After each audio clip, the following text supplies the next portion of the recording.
Before we proceed to an examination of our criteria of judicial policy making, we should acknowledge that while some court decisions do qualify as policy decisions, the role of the courts in the policy-making process is somewhat unique.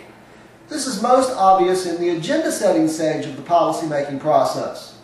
Unlike legislative bodies, executive offices, and bureaucratic agencies, whose political leaders may identify social problems they wish to resolve, judges and courts are passive actors. They cannot proactively take on social issues. They must wait for issues to come before them in the form of case law.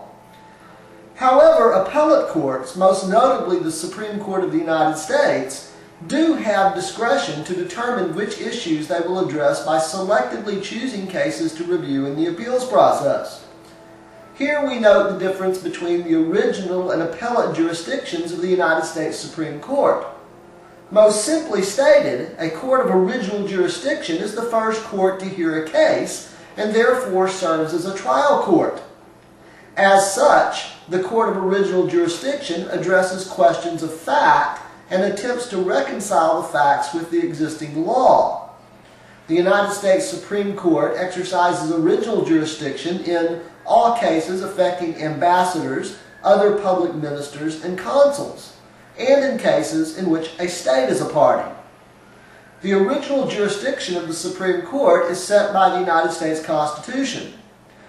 This is an important point of which you should take careful note, as it was a central issue in the hallowed case of Marbury v. Madison in 1803. The fact that the original jurisdiction of the Supreme Court includes the sort of cases listed previously does not necessarily mean that the court will be the court of original jurisdiction in such a case. In fact, the Supreme Court shares original jurisdiction in many such cases with other courts. The appellate jurisdiction of the Supreme Court extends to all other cases arising under the judicial power of the United States.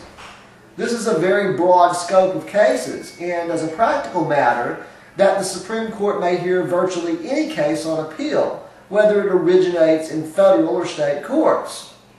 A court of appeals addresses questions of interpretation of law rather than questions of fact.